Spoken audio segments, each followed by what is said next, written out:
Break news చూస్తున్నాం. చైనాలో Covid మాదిరిగా ఉన్న కొత్త వైరస్ను పరిశోధకులు గుర్తించారు. జంతువుల నుంచి మానవులకు సంక్రమించే ముప్పు ఉన్నట్లు భావిస్తున్నారు.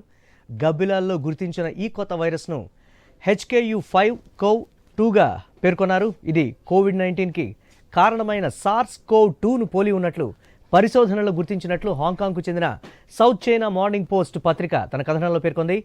గబ్బిలాల్లో కరోనా వైరస్లపై విస్తృత పరిశోధనలు చేసి బ్యాట్ ఉమెన్గా పేరొందిన ప్రఖ్యాత వైరాలజిస్ట్ షీ జంగ్ లీ ఈ పరిశోధనా బృందానికి సారథ్యం వహించారు. ఇందులో Guangzhou laboratory, Guangzhou academy of sciences, Wuhan విశ్వవిద్యాలయంతో పాటు వుహాన్ ఇన్స్టిట్యూట్ ఆఫ్ వైరాలజీకి చెందినటువంటి శాస్త్రవేత్తలు భాగస్వాములుగా ఉన్నారు. ఈ పరిశోధనకు సంబంధించిన పరిశోధనా పత్రం సెల్ జర్నల్లో సమీక్షకు ఉంచినట్లు కథనంలో పేర్కొన్నారు.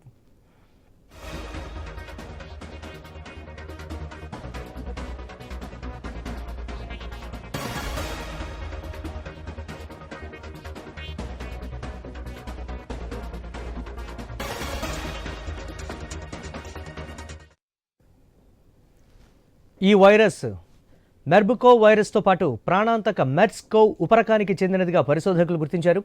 ఇది HKU5 కరోనా వైరస్ సంతతికి చెందినదిగా పేర్కొన్నారు. ఈ వైరస్ను తొలుత హాంకాంగ్లోని జపనీస్ పిపిస్ట్రెల్ రకం గబ్బిలాల్లో గుర్తించారు. ఈ వైరస్ నేరుగా లేదా మాధ్యమ జీవుల ద్వారా మనుషులకు వ్యాపించే అవకాశం ఎక్కువగా ఉందని శాస్త్రవేత్తలు హెచ్చరిస్తున్నారు.